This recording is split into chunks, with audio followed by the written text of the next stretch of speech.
set out of the pool and deck zone. So what I'm doing is, what I have done is laid some plates out. The red plates are corner points of the pool, so I think it's 1500 from the rear boundary, 1200 from the side boundary. So one's ended up a little bit high in the garden bed. The other one ended up on the concrete path here. I thought it might have been in the shed, but it wasn't. So I've got those 4 corner points, and what I'll be able to do is give some data that can be compared with the surveyor's levels, and they should really, in reality, they should fairly match. And then 2 metres this way, another string line indicating where the deck would be, obviously to go to the uphill fence, and 2.5 metres downhill to another survey point, and that's my string line to the back, to the uphill side of which we've got the equipment zone with 1-2 survey plates, and one at the back boundary, none there because of the trough. And then the other plates that I've got at this stage, I'll have one out the front at the TBM. So if you look at the survey plan, there's something called a TBM, temporary benchmark, out the front.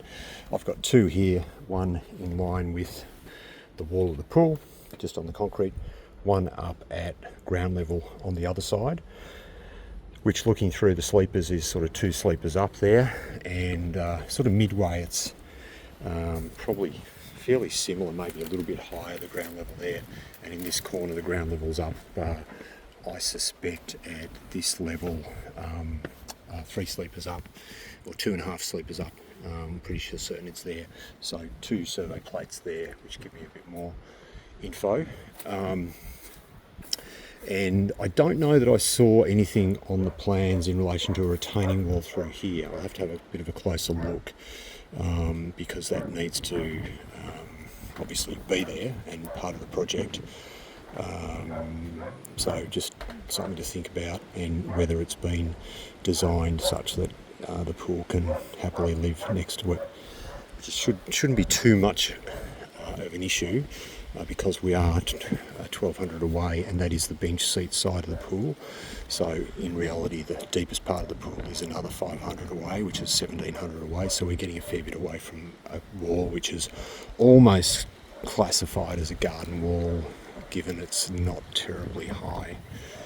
What else? So that's my set out.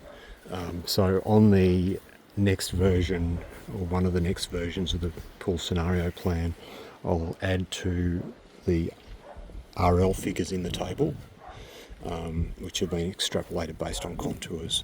I'll add millimetre figures related to my arbitrary laser level line that we'll end up with, and I'll also have points for the corners of the deck as well, which will help you with anyone quoting for the deck works. We do have a company that could quote you for deck works. They want to see a plan from us first, so we can just keep finalising our plan and go from there in respect of that. Thanks.